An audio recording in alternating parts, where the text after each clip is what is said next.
I always want to be a nurse since I was a little girl. My grandmother was an LPN, and we always stayed with her when we got sick, me and my older brother. And she just took such good care of us. And later on, she got sick. She had dementia, and I had to help out to take care of her, to return the favor. And it brought me great pleasure to, give back to her what she put into me all those years. I dropped out of school, I think the end of my sophomore year of college. My father passed away from cancer, and 3 months later, my grandmother passed away, like the beginning of the school year. And I just mentally, I couldn't focus on school. And so I just decided to drop out. I found a job at the post office, and I just worked. It feels great to get a chance to pursue my dream of becoming a nurse after all these years. And that's what I kind of tell my kids, it doesn't matter how you get there as long as you get there. When Patty called and told me I got the scholarship, I just started crying. I was in a car with my family, and I just started busting out crying. They're looking at me like, what's wrong? And I'm like, I got it, y'all. I was just so overwhelmed and just grateful and thankful. When I had my son, the hospital that I was at, it wasn't any nurses that looked like me.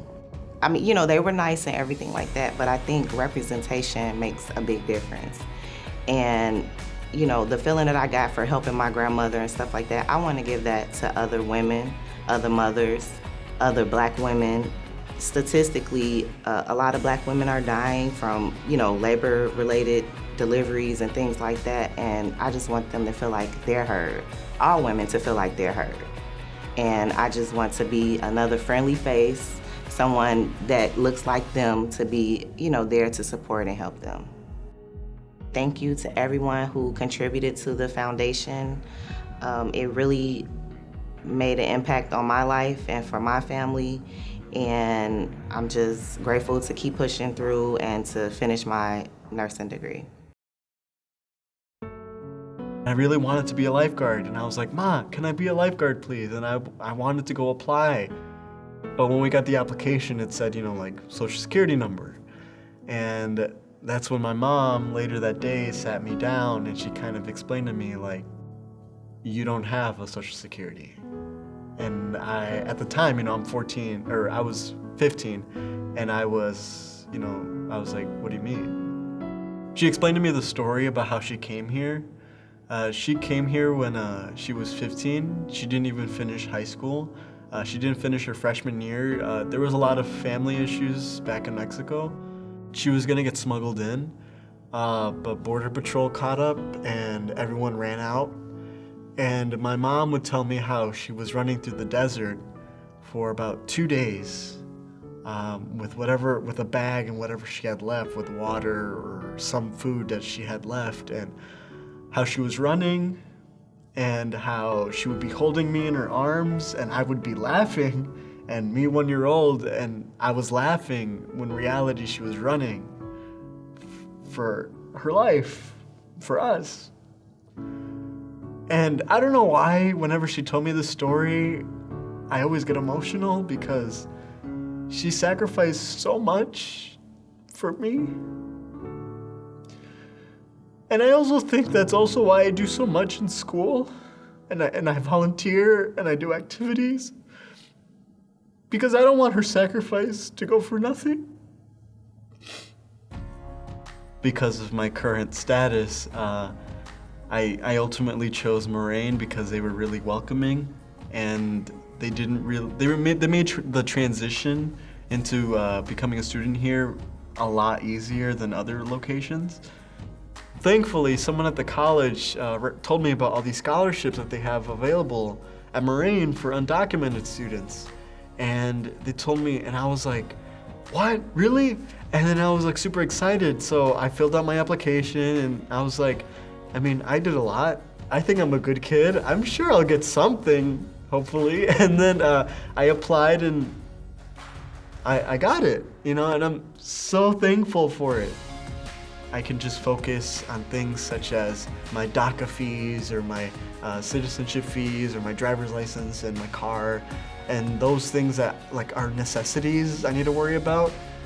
I can focus on that right now and not have to worry too much about school. Why am I here? Well, I'll tell you why. Look, Speech all in all, we've is got 2 groups of people. my biggest passion. State of Florida. I did theater and stuff too, but speech has changed me so much. So much where even in 8th grade, when I first started the speech team, and because I won that middle school tournament, they had a school assembly and they asked me to like do a speech for the school. And that's when it kind of all like was a snowball effect, and it just kind of rolled down to, you know, national champion now. And I'm really happy. And it's moments like these, like getting a scholarship, that it makes me appreciate and remind me again who I'm doing this for and why I'm doing this, and to not stop. I mean, life doesn't stop, so I mean, make the most out of it. Nothing is going to stop me. It's very typical for anybody that wants to go into the medical field to major in biology, chemistry, but in general, neuroscience is what intrigued me the most, especially since I went through a brain aneurysm. I was in the hospital for like 2 weeks and a half, and I just fell in love with the whole, studying the brain, the nervous system, and that is my goal, to become a physician assistant. So I decided to major in neuroscience.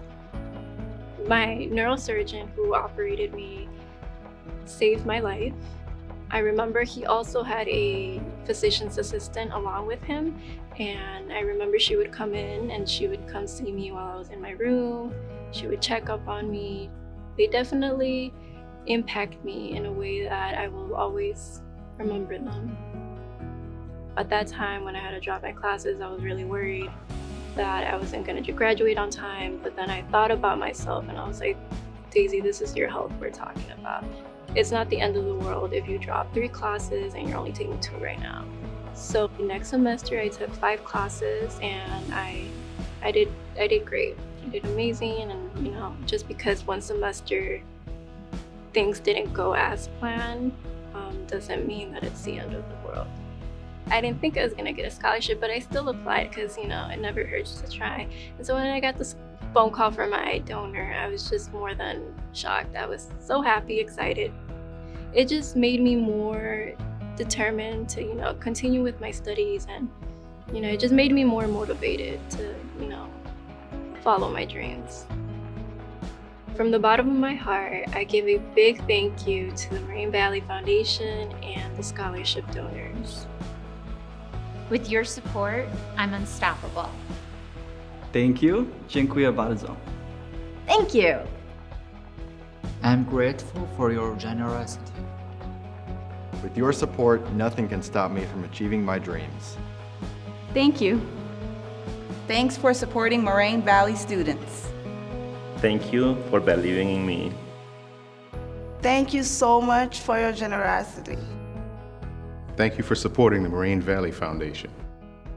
Thank you. With your support, I am unstoppable.